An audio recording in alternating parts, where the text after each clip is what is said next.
बातमी नवनीत राणांची आहे। नवनीत राणांचा बच्चू कडूंवर टीकास्त्र आहे। पराभवानंतर शेतकऱ्यांच्या न्यायाकरता फिरत आहेत। नवनीत राणांची कडूंवर टीका आहे। आमदार आणि मंत्री असताना कोणती कामं केली नाहीत असेही राणा म्हणतायत। पाहूया। बदला तो मेरे भाइयों ने लिया है और ताकत से लिया है। घमंड को कैसे चूर चूर करना है वो अगर किसी ने सीखना है तो वो अचलपुर मतदार संघ में आकर मेरे भाइयों से सीखो।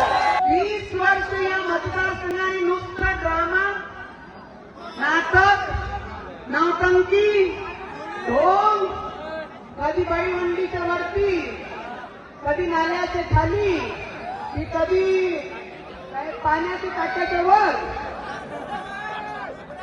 कधी गड्ड्यात, गड्डे स्वतःच बनवत होते आणि स्वतःच गड्ड्यात राहत होते।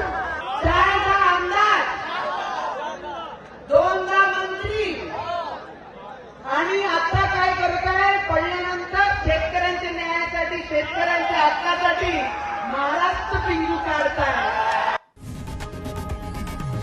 लोकशाही मराठी ऐका, पहा, जागरूक रहा।